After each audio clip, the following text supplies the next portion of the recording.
Welcome everybody to a brand new Litecast.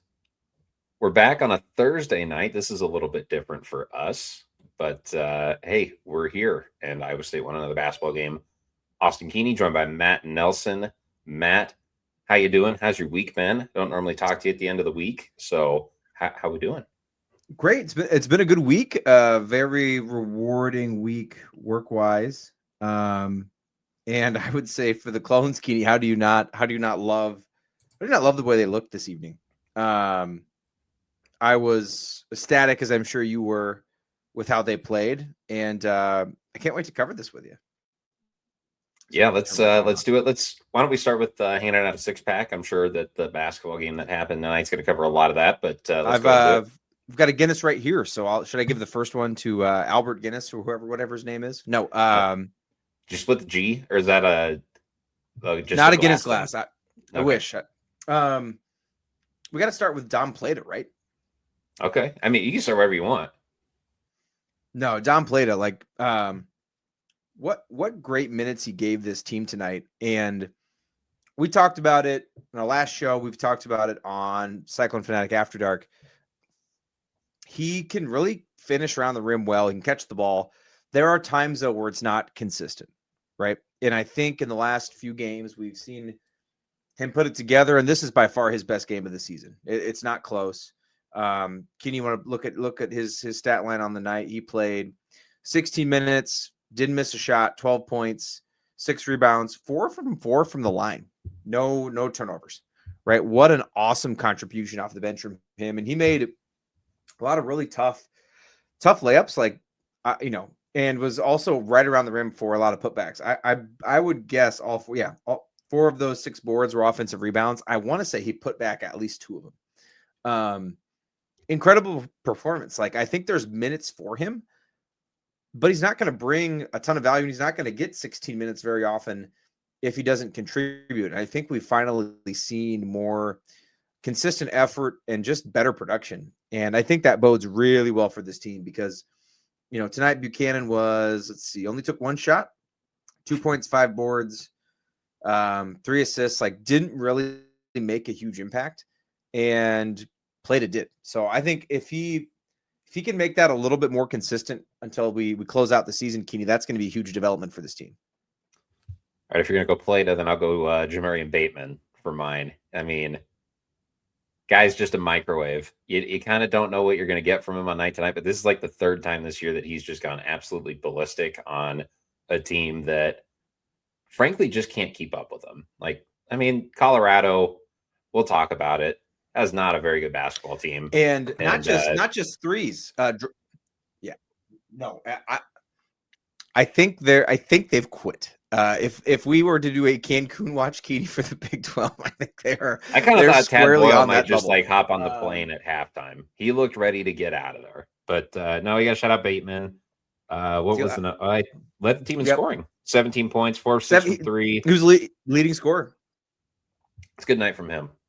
Keeney, he attacked the rim a few times. How about that step back? The Nate Heisey drive and really good pass to the corner.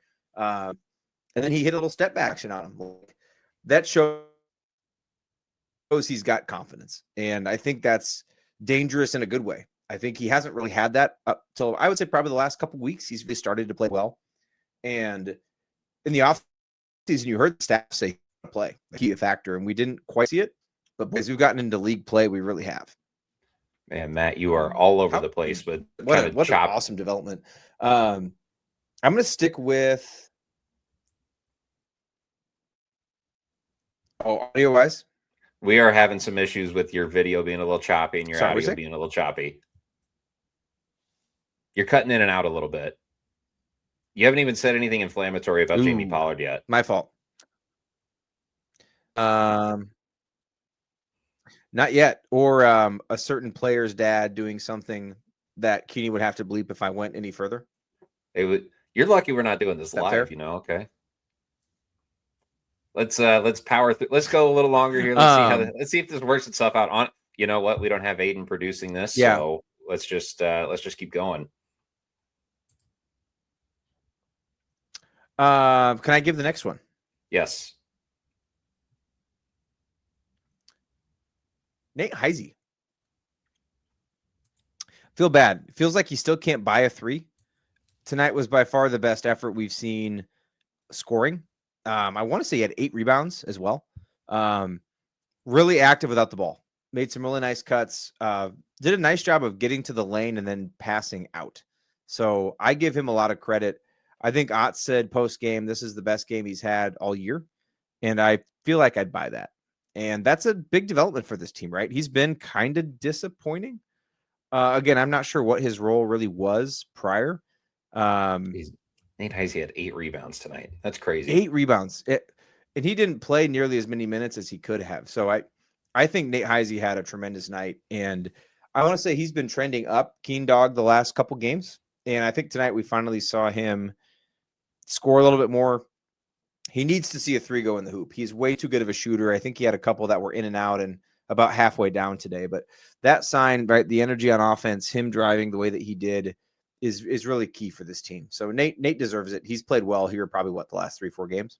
Yeah, he'll get there too. I mean, he's indispensable. You got to have him on the court. And he's a good enough shooter that he'll figure it out. We've seen him do it before. I'm going to pivot real quick. I'm just going to go Bill Fenley. Because the women got a big win last night. Yes. Kind of feels like the season's rescued a little bit.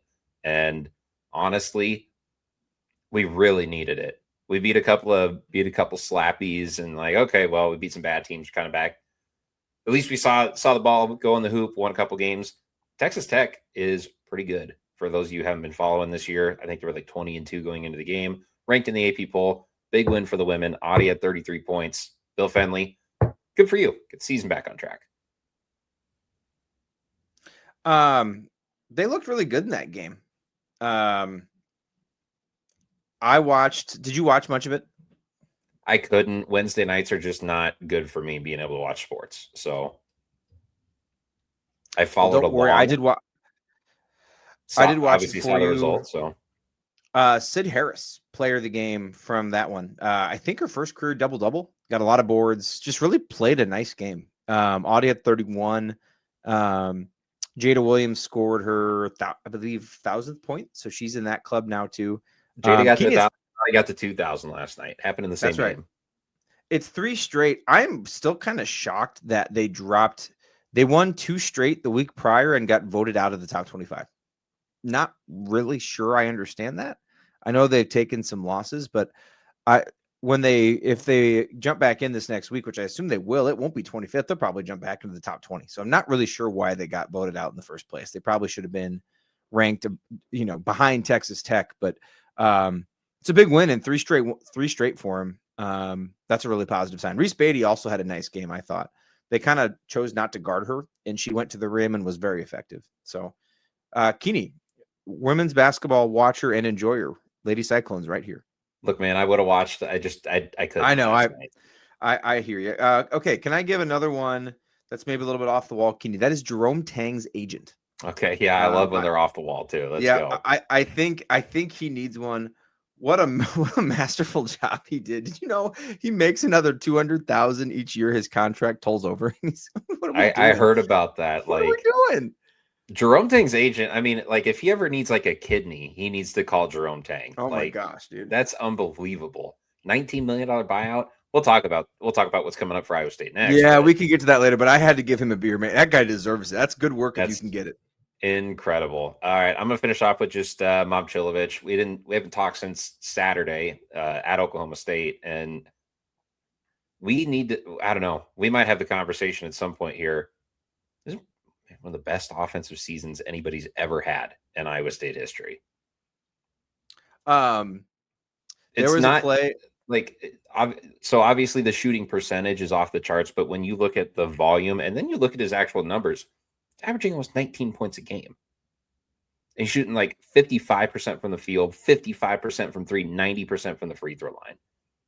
And now I think what we're starting to see is the offense revolves around him, and he takes up so much gravity that other teams are afraid of him, but he still is able to get free and get his shot off, and it goes in every time. He missed an open one tonight in the Colorado game, and I was legitimately stunned. I audibly gasped. I'm I can't believe it. He missed one. He still shot 3 of 6 from 3. I've got 50% took his season percentage down. down. And gosh, he's having just an unreal season, dude. And so like it gets to the point, Keeney, when I was at the game tonight with the kids. When he catches the ball in Hilton, the crowd immediately starts to like murmur. Like in an excited way. They're like, I know he's about to do something ridiculous. And there were two things that stood out kind of ancillary to this. There was a guy behind me. They're usually sitting behind us. I think they're season ticket holders. Milan caught the ball. It was right before he did one of his patented back down Dirk moves on the baseline. Of course he made it. When he caught the ball, I said, out loud, I go, oh no. And he heard me and he goes, he's going to make it. And with like 2 seconds later, he shoots it splash. We both just like started laughing. Like, you know what movie's going to do. You know it's going to go in, right? Like it's not just from three, Keeney. If he catches the ball 13 feet from the hoop, you know what's happening. He's also been really good at cutting and getting to the hoop. Like he made a couple, like, I don't know, 5-6 foot floaters today, like runners. Like he's added a little bit more to his game than just the 3-point shooting, which is already incredible. You're right. He's an NBA level shot maker at this point. It's not just that he shoots really well from three. He's a bucket getter. Like when he gets into the lane, he has such good touch around the basket, and from like that 6 to 8 foot range, he just sort of floats it in, and it's not even a question. It's just going in, and it's going in. I mean, for my money, there's nothing more pure on the basketball court than that little turnaround, like 12-foot jump shot. When he hits the Dirk fade, it's I don't know how you can get better than that. It's awesome. It's great. Matt, yeah. Oh, sorry. Go. Yep. You got anything else on Mommy, or should we just talk about the Colorado game? No. I think that's it. Let's do it. All right. I mean, what more is there to say? You know, we went on a 30-1 run. I think I saw Ryan Hammer called it a hurley. We hurlied them. That's right. Yep. Huskied them. They went on a 30-0 run against poor Illinois, I think in the Elite Eight last year. For people that remember, that was the Illinois team that beat us in the Sweet 16. So imagine that would have been what was waiting for us in the next round. That's correct. Yeah, they started the season well, and they've been competitive in some of these games. And I heard Williams and Bloom on the podcast earlier say it's one of those potentially named the point spread games. Colorado can score. It's not consistent, and they can't guard. That's what a friend of mine, Mac, I'll give him a shout out, went to the game with us. He's a Boulder alum. So, and so is his girlfriend who went to grad school there. So he'd watched a lot of Colorado hoops. He's like, yeah, if we're not on in the first half and we can't guard, it could get ugly. And that's what happened. Their shooting percentages, I looked at one point, Keeney, they were, I think, 12% from three and less than 10% from the floor. That was midway through the first half. That is a recipe to just get absolutely cooked by this team because we can score. Very clearly we can do that. Are we elite offensively at times? No. I was almost a little shocked. That was a very bad effort. Like they just gave Kansas great effort here a few nights ago. Did not see that. It looked like they wanted no part of this game. That's what this team does, Keeney. How many times have we seen them do that? They did it to Syracuse. They did it to Purdue, right? But it's been probably since Purdue, Keeney, since we made the team quit. And we made that. That was sort of my first impression of UCF. That happened a little bit too, but like you could tell after about the first 6 minutes, Colorado's just like, you know what? There's nothing we can do. Let's just get this over with. Tad Boyle's like, I'm just going to use all the timeouts now, so I don't have to worry about it later. Let's just get this thing moving. Start the jet at halftime, and we'll just go home. Keeney, I tweeted the win probability graph, the updates I do occasionally. It's literally just a flat line from 3 minutes until the end. There was no blip in that game. Like that baby was over. As soon as we were up, 11-3, they took a 3-0 lead. And I think at one point we were up, 35-4. It was just obscene. And they did come back a little bit. There was one part of the game where they got a little close. I want to say they got it down to like 16 and close, Keeney. They got it. They cut it close in this one. They cut it to 6. Yes, they cut it to 16. Hear me say that. And immediately they got a few steals. Torrey made a few big buckets. I want to say Lipsy hit a step back 3, which we have not seen. We need to get to that in a second. We have not seen that from him recently.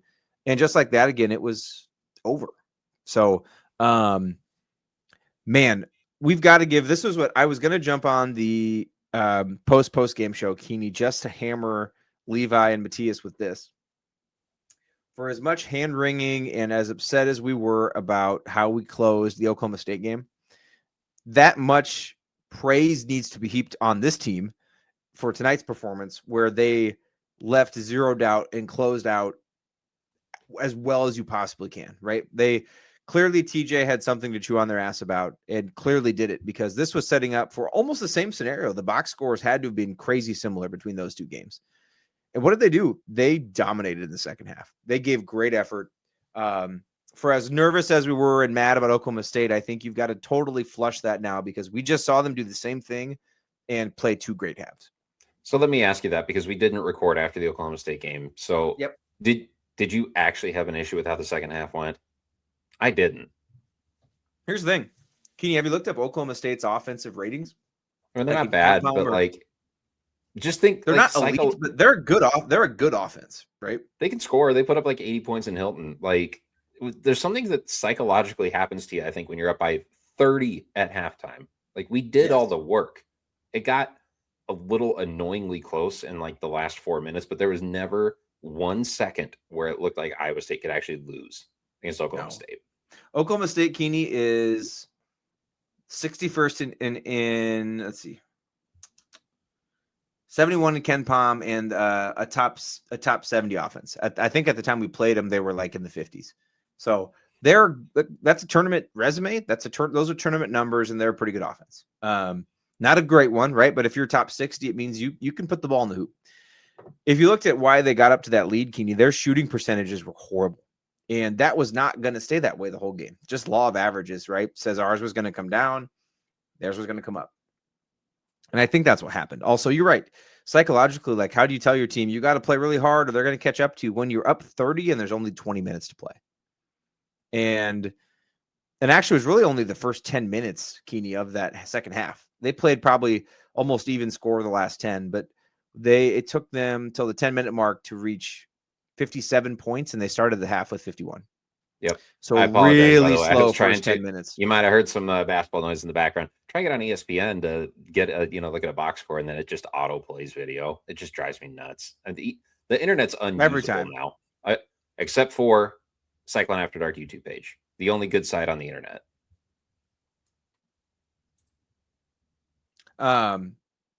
Okay. Any other comments other than I was just going to ask you, so like individual performances tonight, it sounded like you wanted to talk about Lipsy a little bit. Yeah, this is going to be kind of a wild comment. I know this is his best game in an Iowa State uniform, right? No, but Tom, the mustache man on CF After Dark, has been really critical of him recently. And I'm not calling Tom out. He has not played super well. He had 4 turnovers late in that game against UCF, which is rare for him.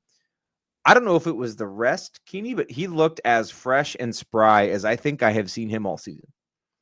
And maybe that's coincidence with having a 5-day break kind of in the middle of the season. And guess what? We're going to catch next week, Keeney. Yeah, we got a nice little 6-day break. Correct. This is as energetic as I've seen him. And he was gimping around in the second half because he got sack tapped. It had nothing to do with an actual injury. I think they showed the replay on TV, and he clearly got hit.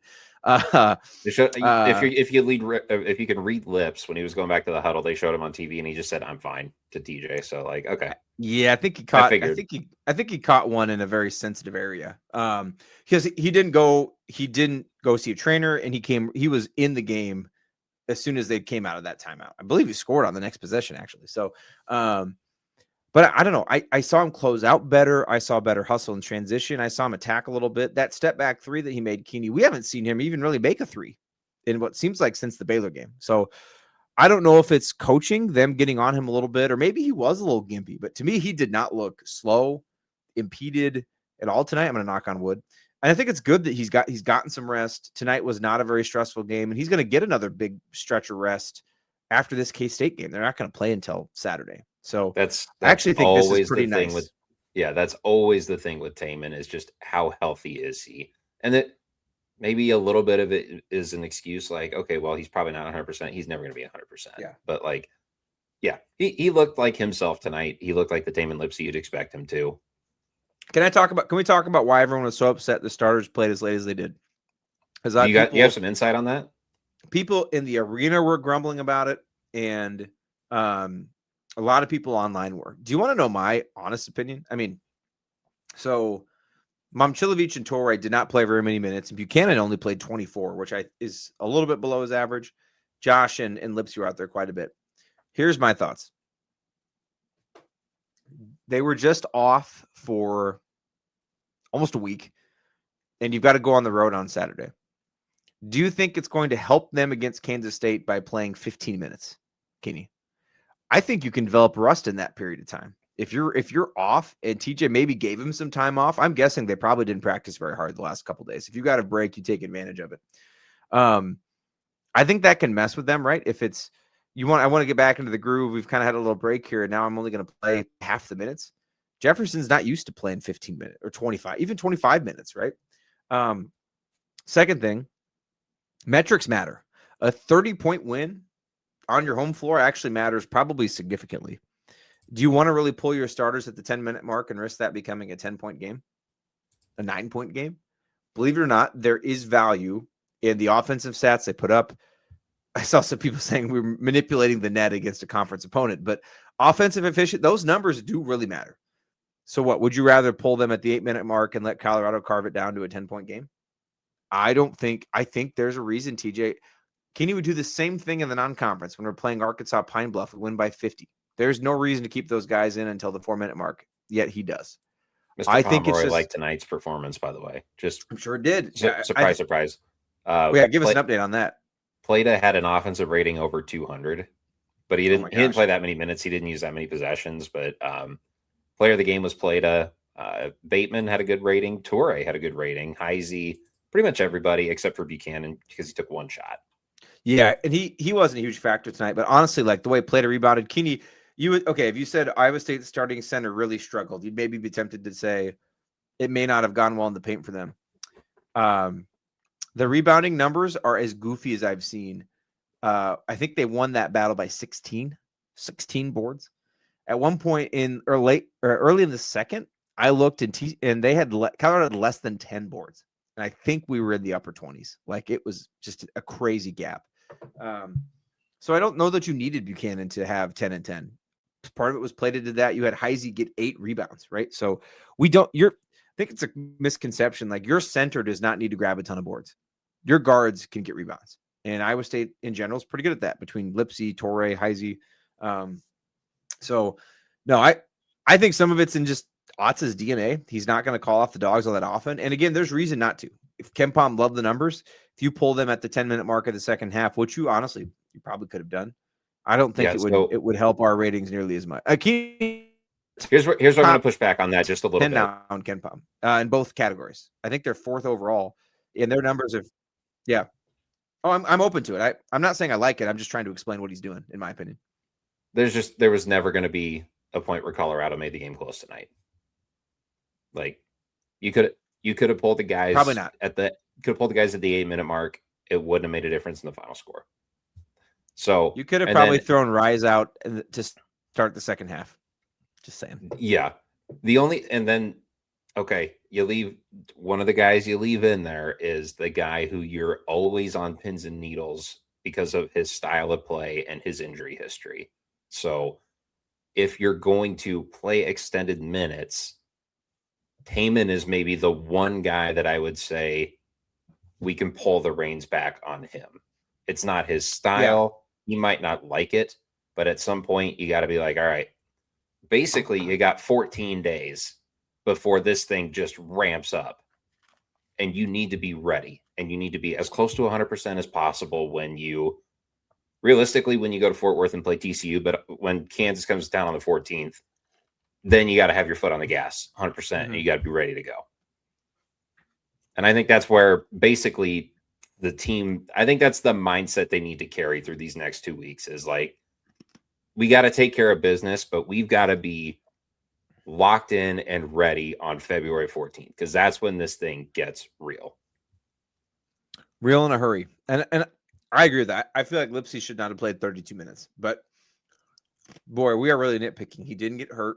He looks super fresh. We're nitpicking a 30-point win. Right. Yeah, he looks super fresh. So here's the thought that I had earlier, and I kind of want to get your thoughts on this as well.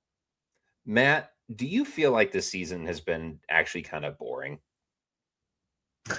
It's funny you saying that. I'm almost nervous that the Hilton crowd is going to need like retraining. You've had one big game, and it was a home game against unranked Iowa. Like, yes, it's a big rival, but it's a non-conference game, and yeah, biggest rival, right? It was a good atmosphere. You won that game. That's the only good team you've played in this building all year. Right. And you're not Like, going to get a good team until Valentine's Day, dude. Valentine's Day. You used to draw Baylor or Houston during winter break in December. mhm. So we've gone almost a whole. I agree. I think the crowds at Hilton show that. So these games are all sold out. I'd say tonight was probably like 85% capacity in the arena, which does not bother me, right? You're playing a team that you're a 20-point favorite for.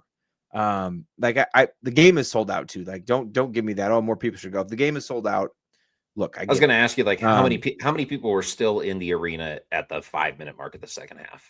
Actually, very few people left. It was an enjoyable game to watch. I would say I noticed a few people leave, but it really quite a few people did stay.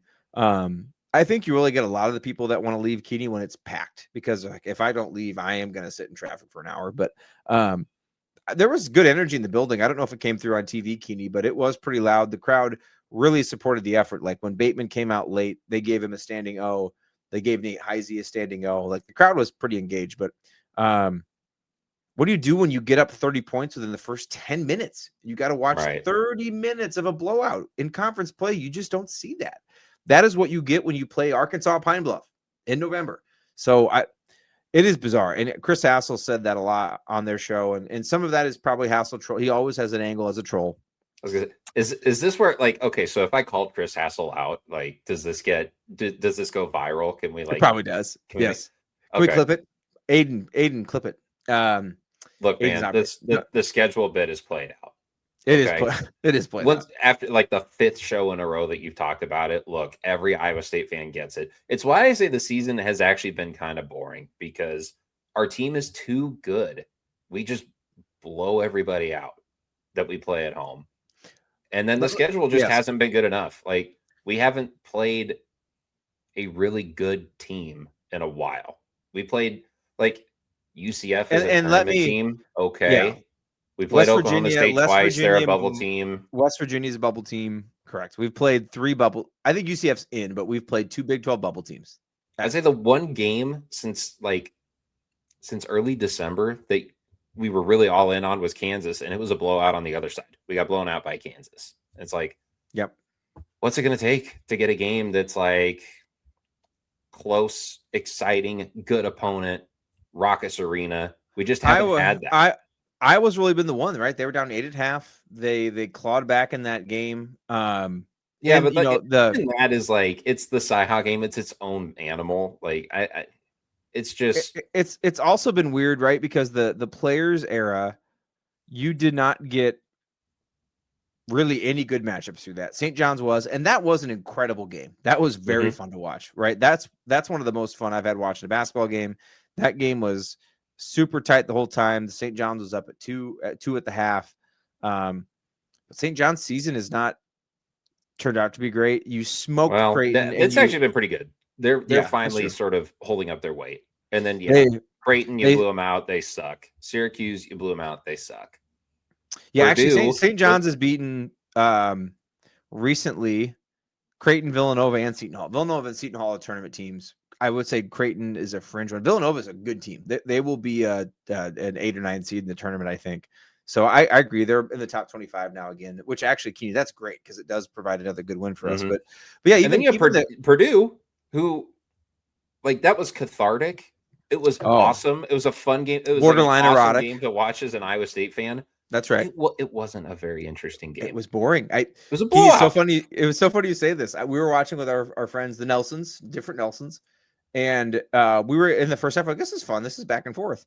And like 10 minutes into the about halfway the second half, we were all just like talking with each other. Like, I'm gonna be honest, not really even paying attention. It's like we're crushing this team. They can't do anything on offense. Like, this is fun to watch, but like I go back to like that Oh, like the Kansas game in Hilton 2 years ago with Trey King, right? Where Trey King kind of went off and it was back and forth and it was fun and it was kind of close at times. Like we have not had games like that this season. This is the And 2-year anniversary of the Spygate game, and that was a fun a basketball very game to fun back watch. and forth. Yes, correct. And then obviously we had just like fodder for days after. Like, what game have you stepped away from other than maybe Purdue and like are still talking about a couple days later?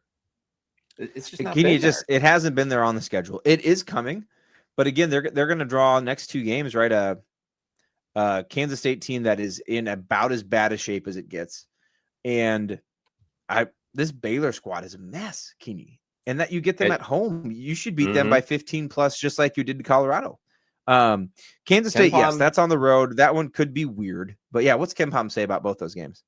KenPom has us favored by 13 points in that game at Kansas State. And really the only thing that you would look at Kansas State and say, well, that could be tricky is the arena and maybe the spot. You know, they're at the bottom of the conference standings and you're in cruise control right now. Like maybe they catch you sleepwalking. I would probably bet Kansas State to cover just because 15 is a lot on the road, but Iowa State should win that game by 8 to 10 points. We'll see where that actually comes in. I bet it's like 10 and a half, 11 and a half when it tips off. But yeah, KenPom really likes us in that spot. Favored by 6, or like KenPom has us by 16 at home against Baylor. And Baylor stinks. I think that's pretty close to what the line's going to be. Like I said, I think it's going to be 15. Correct. They have not put it together. They have a couple individual, guards that are pretty good, but it has not been a good season for them. No, I mean, can you just jump back to a year ago? Let's go to like conference play, right? So in December, you go on the road, beat Colorado in a fun back and forth 10-point game. Top 25 Baylor comes to town. You smoke them, run them out of the gym. You get a game later, Texas Tech on the road in Lubbock. You go down there and you win that game in overtime. Remember how good that game? Remember how awesome that game was? I remember watching it at my house with my wife, like just going nuts. Josh Jefferson makes that layup. Incredible game. Then you have the Trey King game in Ames, where Bill Self was not prepared for him to shoot. I think he made 4 threes. Very fun game. You had the track meet against UCF at home. You had the Arizona game, which I'm going to knock on wood because we did lose that one in overtime. Incredible game, right? And Caleb Love makes an insane shot that I still don't forgive him for, and I hate it when I see clips of it on the internet. But this is kind of what I wanted to get to. That's why I was talking through this, right? Yes, there's some good games, but Keeney, when they hit this time last year, they started a big swoon, right? So right before that, you had dropped at West Virginia, a game you should not have lost. This is Momchilovich hurt too. We didn't have him for this stretch of the season. Yes. And I can't remember if this was when Gilbert was out of the lineup. That's right, with the hand injury. Gilbert was kind of in and out. You lose at we didn't know if he was going to play against Arizona State. You lose at Arizona. You lose to Kansas State at home in just despicable fashion. You have to go to Lawrence. You get somewhat blown out in that game. I think you end up losing by 17. Then you rebound nicely, right? You rattle off 4 wins in a row to close the season. You lose a really tight game at Houston, a bad one at Oklahoma State, and then you close out with a great win against Arizona. And then Keeney, the double overtime game in Hilton against BYU. You lose that game, you had a zillion opportunities to win it. Very fun game, back and forth. And then you smoke K-State on the road in Manhattan to close out the season. But a very fun season, right? And a lot of great games. But what I want to circle back to, right, is that 3-game stretch. You had a long road trip so you were hurt, right? You had Lipsy, Gimpy, you had Gilbert already banged up, and you had Momchilovich out with the hand. You go to Arizona, you have to stay there for probably 3 or 4 days, right? Because you go down on Friday, you play Arizona State, you stick around until Monday. A late game. I think it started at 9:30. I forgot that's why that happened too. Yes, correct. A really late game, and then you come back, you lose to Kansas State, and then that was a Saturday, Kitty, and then on Big Monday you have to play Kansas. What a brutal So they had 3 games in a week. They were in Arizona for 5 days. You have Big Monday, Saturday, Big Monday. That's an awful stretch. And I think at the time, Keeney, we're all panicked. We're like, this stinks. This team is broken. But looking back, what a brutal stretch that team went on at that point, right? That is awful. Instead, now compare it to this season, right? Because I think there's kind of this mantra that odds teams have done this. And I'm not saying it's not possible. We lost 2 games earlier. That's I don't know what you want to call it, a skid, a speed bump, whatever it is. Around this time is where we've kind of seen this happen. I think a lot of fans think, oh, our players are just tired because of how we practice and how we play.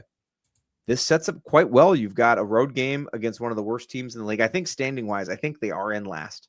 And you've got Baylor at home, a team you've already beaten on the road. And we feel like Otts has a good game plan against.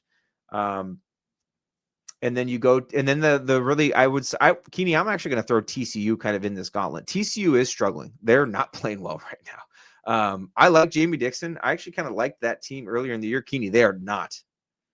They don't have it right now. And they're not playing horrible, right? They just lost to Houston by 9 or 10. But it is not. I would agree with you that we need to put more importance on that TCU game.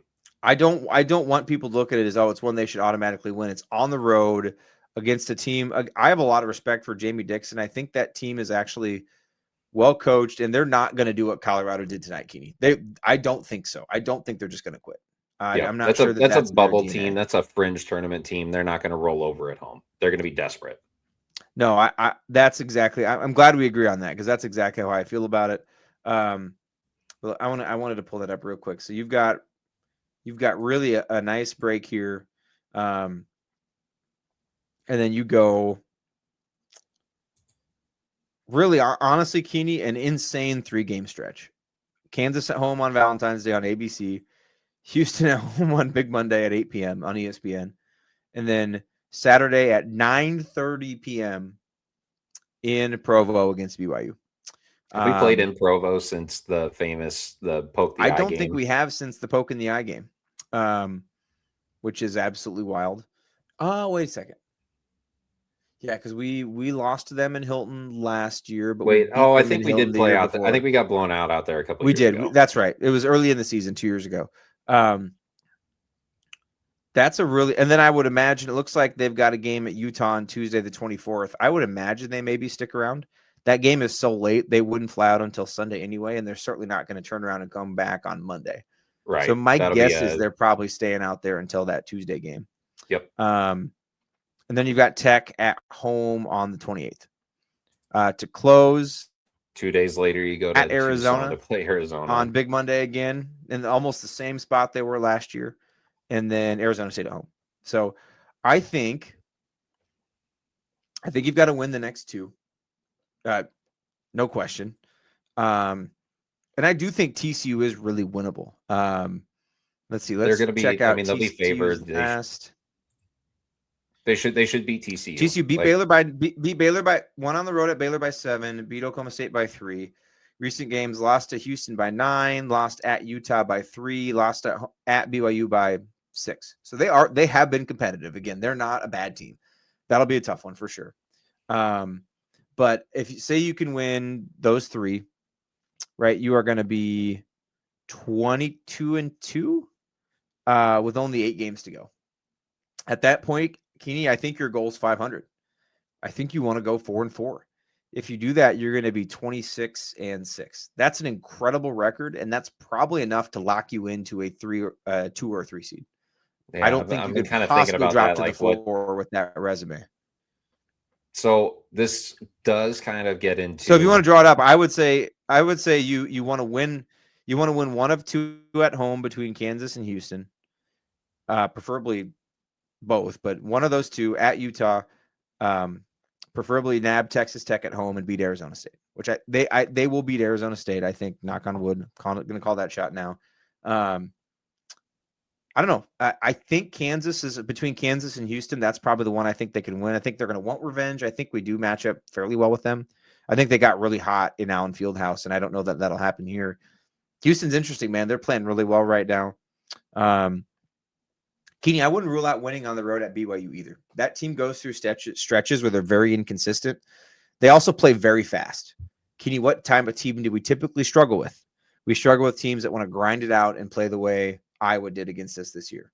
Now, that said, BYU has given us some headaches because of how well they shoot and how much they can pass. But since Devon's is such a big part of their... He's going to be a problem. That might be a game where we don't double in the... I don't know. Maybe you don't double in the post, Keeney. I don't think Torrey's big enough size-wise. Momcilovic is probably not quick enough. I'm guessing it's Josh Jefferson. It's probably got to be Jefferson, and you just got to say, look, this has got to be the defensive game of your life. Just right. I don't know, but don't let him go. Don't let him go for 40. I don't think you double the post. I think you double Devonsa if he gets into the paint, but I think you let Kada beat you if he can. And because the issue, Keeney, with doubling the post and where they've scored so many points against us is they can shoot. And their big guys typically have been able to find people on the perimeter. So, but they have not had someone like Devonsa in the past. Their offense has been ball movement and shooting. He is a bit of a black hole. He can pass, no question. But if he gets the ball, Keeney, within 10 feet, he's shooting. That ball. He kind of shot him out of the Arizona game, to be honest. He did. He took a lot of shots late in that game. I'm glad you saw the same thing I did. So I think they've got an opportunity there. Matt, trust me, I bet on BYU. I watched every second of that game, and every time Devonsa pulled up for like a 17-footer, I'm like, come on, man. Again, what are you doing to me? Stop it. Yeah, Tech earlier in the season, Keeney, I would have said Iowa State should definitely win that game. They are hitting their stride right now. There's no question. It's going to be a grind. The nice thing, Keeney, is are you going to get penalized for losing 2 out of those games? Even 3? I just don't think so, right? Like you're playing 5 teams that are all going to be top 15 in the AP and all top 15 KenPom. That is brutal. Yeah, if you go 13-5 in the Big 12 and you get to the semifinals of the Big 12 tournament, you're going to be a 2 seed. That's just going to happen. So correct. And then you can draw that line. We've talked about it all year, Matt. You could draw that line at number 6, and everything below it in the Big 12 is just like dog turds. Right. It's unbelievable how this league has played out. I mean, crazy. We probably haven't talked about it enough. The Big 12's not very good this year. The top is unbelievably good. Incredibly elite. There is no depth in this league at all. It's like what happened to the Big 12 I knew and loved. It's just not the same. It's too many. Look what they've done to our boy. Too many programs. It's just not a very good league this year.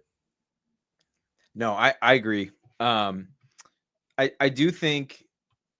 I think part of the reason we can be, a high 3 seed, a 2 seed, Keeney, is not just the top of the Big 12, but Iowa State has, in terms of the non-conference, it's not as impressive as Michigan's or maybe Arizona's. Gonzaga played a really good schedule too. And like Tech, that's a great win against Duke. Iowa State has collected some wins that are going to look great regardless. And going undefeated, it always sounds crazy, right? In March, they look heavily at the non-conference. They just do. It's like they expect conference plays weird. We know random teams will, jump up and beat someone they shouldn't. But 4 road neutrals, Keeney. 4 road neutrals against, or guys, not roads, 4 neutrals against Power 4 teams. A road win at Purdue, a home win against Iowa, who is going to be in the tournament. That undefeated slate, like that is going to carry a lot of weight. I know it would look better if Creighton was in the top 25 and if Syracuse was in the top 25, but they're going to look at P5 opponents. Some of the margin of victory in those games were huge. The Syracuse game, the Creighton game, the Purdue game, the Mississippi State game, like that is going to carry weight. So they have done a lot of work. They do not have to win 4 out of the 5 against those good Big 12 teams to be a 2 seed. They just don't. They might only have to win 2. Now, that said, they can't lose to Arizona State. They can't lose to Kansas State. Those losses will hurt them. And the Utah game is going to be tricky. Utah's pretty feisty. They've been in every game they've played. It's on the road, right? If you say you beat BYU and it's really emotional, like it's going to be really hard to play that game that Tuesday night in Salt Lake. So that's a tricky one too. But again, I think that's the Keeney that makes these next 3 so important. Say you can go 3-0 through these, that gives you the room to go 4-4 to finish out the season. So, all right, man. So I don't want that, but I want them to hit their stride and be playing well. But anyway, that's just kind of how I see it. Do you have anything else that you want to get to? That's Because it. I got a fun one that we need to finish with. Let's do it. Okay, because this Sunday is going to be probably the last time we see Jerome Tang. I'm just wondering, do you have a favorite Jerome Tang memory? Oh my gosh. What a question. Just I mean, I have lots. Anytime he goes up in the crowd and does a little Wabash cannonball thing, especially when it's like a 2-point win over a SWAC team, I think is incredible to me. I love that he does that. I mean, where do you start? I love the Naquan Tomlin situation where he went out front of the president's house and told them to leave him alone. It just incredible. And it was like 20 students. Like, why, Jerome? What are you doing? Like, why bother? Him laying on the bench in the Manhattan airport. The one shining moment for Jerome Tang that was made on Twitter is just one of the best videos on the internet. What do you think? Do you have one? Him taking the mop from the little kid at the Big 12 tournament and mopping the floor. Mopping the floor. He keeps adding to it too. This week he's Correct. like, well, the NCAA keeps changing the rules on me. That's why my team stinks. Like, your payroll is probably the top 10, top 15 in the sport, and you're last in the Big 12. He said a quote or like 2 weeks ago. It was, we've got great chemistry. We're really good friends off the court, but it doesn't look like we're friends on the court. I don't know what that means, Jerome. That doesn't make any sense. They're either friends or they're not. I mean, just I'm gonna miss him. Situation. I mean, he's such a good character. I'm gonna miss him. I feel like he's a good. I always thought he was a good person, but now I'm realizing like maybe I don't think he's a particularly good person either. The faith and all that development, all that stuff was actually just like a cover to try to cover up for his goofiness and his shittiness. Then like, because you got to remember, like when he calls out college kids, he's like, well, hey, the biggest flopper in the league plays for Iowa State, and this other kid is the second biggest flopper in the league. Like, who does that as a head coach? Yeah, nobody. We haven't hit Spygate from last year, which was incredible. I mean, that's the obvious one. I think your doppelganger still contends that he never said anything. What do you? Him and TJ were just having a fun chat after the game. Yeah, no, I'm talking about your doppelganger, the K-State guy. Oh yes, he did. My doppelganger. Yeah, John Kurtz. He's still. Kurtz, yeah. I still think because he absolutely pushed it, and then he's like, "I never said anything. I never said that they spied." Like, yeah, you did, buddy. You did. You actually did, Jerome. I have a friend, one of my best friends and neighbors, Andrew Burt. Like, he's a sicko. He will watch the full Jerome Tang press conference every time they lose just to soak in it and listen to his comments. I could always count on an update from him. $19 million buyout. Is that right? And that program is so dead that I think they're just going to have to eat the money and do it. They gave it to him after a miraculous Elite Eight run on the backs of basically 2 players that played out of their head for 4 games. I mean, I do look, I would kill for Iowa State to get to the Elite Eight. No question. Do you remember who beat them in the Elite Eight? Was it Miami? It was Florida Atlantic. Florida Atlantic, that's right. It was like 9 seed Florida Atlantic. K-State was favored to win, and they lost to Florida Atlantic in the Elite Eight. Yeah, I bet again, mistakes were made, some regrets, but I mean, I don't think they can do it this year. They just did it in football. Like, who are they going to go back to for that money? Where's it going to come from? Well, the Koch brothers, I guess. Chris Kleiman retired though. Oh, he just retired, so they didn't have to pay him. So they did have to pay Colin Klein to come in, but I don't know. Yeah, maybe you do. I would say going 2 more years and lowering that buyout. Like, are people going to care even remotely about your program in 2 years? I don't know. I would rather just do it now. Their program isn't as bad as it kind of feels like the Prom thing with us. Their program's not as low as ours was under Prom, and the buyout isn't even in the same ballpark. But like, the fan apathy had set in on the Iowa State program with Steve Prohm that it was just untenable to keep that going. And it kind of feels like K-State's in that spot. Who is like getting that email to renew your basketball tickets next year if Tang's the head coach and is like, sign me up. Let's do it. Sure. Sounds great. Let's spend a crap ton more on NAL for these players. That results in 14 wins. Yeah, it's bad. Jerome, was fun while it lasted. Thank you. Enjoy All right, your that's all. enjoy your trip to Cancun. All That's right. all I've got. Enjoy Cancun. Keeney, if we do a show next week, I will be not in Cancun. I will be in Cabo. So that is still Mexico. The prophecy is being fulfilled. We've been talking about coaches going to Cancun all fall, and now I'm headed to warmer weather myself. So If you see yeah. Bobby Hurley or Wes Miller on the resort, make sure you let me know. Wes Miller and Jerome Tang maybe going to rent a cabana together. Matt, I'm not going to make I you do could a see show it. on vacation. I promise you. Fantastic. Bring in somebody fun to pinch hit. Maybe Dylan Kuhn can step in. See if you can We'll see what find we can do. Or I rustle up a guest. think the schedule works out that might just be doing some post game stuff. We'll figure it out. All right. Anyway, Matt, enjoy your vacation. This was fun as always. But yeah, get the heck out of here. The weather here is disgusting. Go somewhere warm. It is disgusting. I'm excited for the warmth. Hopefully, Keeney, I bring some warm weather back on behalf of the Litecast. How's that sound? That sounds great.